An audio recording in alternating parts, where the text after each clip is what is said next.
صحیح مسلم میں حدیث ہے، ابو سلمہ جو بنو سلمہ تھے، ایک قبیلے کا نام ہے، وہ مدینہ شریف کے قریب شفٹ ہوئے، نبی الاسلام ایک چوراہے سے گزرے تو وہ لوگ کھڑے تھے، آپ نے کہا کس لیے؟ ان کا یا رسول اللہ ہم دور گاؤں میں رہتے ہیں تو مسجد نبی تک پہنچتے ہوئے ہمیں کچھ ٹائم لگتا ہے، ہم نے سوچا مدینہ شریف میں ہی شفٹ ہو جائیں تاکہ آپ کے پیچھے نماز پڑھ لیا کریں، اتنی دور سے آنا پڑتا ہے۔ آپ نے فرمایا تم جتنے قدم چل کے آتے تھے اتنی نیکیاں تمہیں ملتی تھی۔ تو انہوں نے حضور کے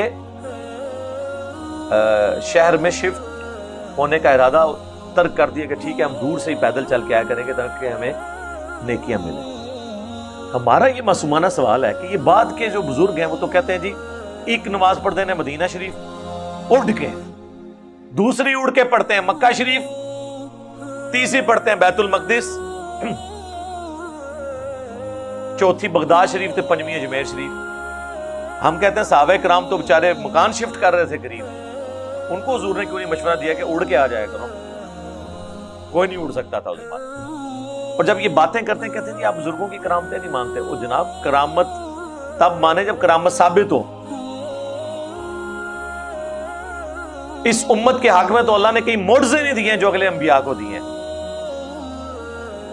اس امت کی ڈائنامکس ہی ڈیفرنٹ ہے۔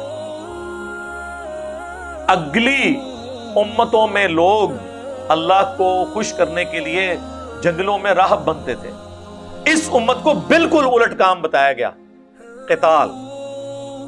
یہ تو بڑا آسان ہے جا کے جنگلوں میں بیٹھ کے اللہ ہو کرنا۔ اس امت کی رہبانیت قتال میں رکھی گئی، اس امت کی رہبانیت مسجد میں بیٹھنے میں رکھی گئی، جس کا کلائمیکس رمضان کا 10 دن کا اعتکاف ہوتا ہے۔ اس امت کو معجزہ قرآن دیا گیا، اگلی امتوں کے معجزے ڈیفرنٹ ہوتے تھے۔ حضرت موسیٰ علیہ السلام کو عصا کا معجزہ دیا گیا نبوت کی علامت کے طور پہ، اپنا وہ سوٹا پھینکتے تھے، لاٹھی اژدہا بن جاتی تھی، دوبارہ ہاتھ لگاتے تھے واپس۔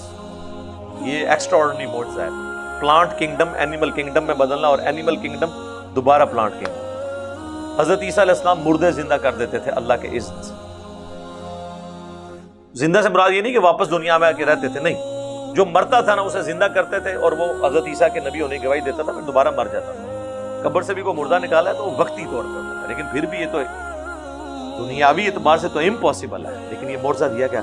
جب یہ معجزے قرآن میں بیان ہوئے تو نبی علیہ السلام سے بھی کافروں نے کہا کہ اچھا جو اگلے انبیاء کے معجزے تم ہمیں سناتے ہو نا، تم بھی ذرا کچھ کر کے بتاؤ نا اس طرح۔ سورۃ الانبیاء کا سٹارٹ اس سے ہوتا ہے۔ اللہ تعالیٰ نے فرمایا اگلے لوگ ایمان لے آئے تھے جو تم لے آؤ گے۔ سورۃ العنکبوت میں آیا اے نبی تم سے معجزے مانگتے ہیں، تمہارا معجزہ یہ قرآن ہے۔ ان کے لیے کافی نہیں کہ قرآن کی آیات صبح و شام ان پہ تلاوت کی جائے۔ جو نبی علیہ السلام کا دعوی نبوت کا معجزہ ہے وہ صرف قرآن ہے، کیونکہ آپ کی نبوت قیامت تک کے لیے تھی، اس لیے اللہ تعالیٰ نے آپ کا معجزہ قیامت تک کے لیے محفوظ بھی کر دیا۔ انا نحن نزلنا الذکر وانا لہ لحافظون، بے شک اس الذکر قرآن اللہ کی یاد دلانے والی کتاب کو ہم نے نازل کیا اور ہم ہی اس کی حفاظت کرنے والے ہیں۔ آج موسیٰ علیہ السلام کا عصا کسی شخص کے ہاتھ میں دے دینا تو وہ اژدہا نہیں بن سکتا،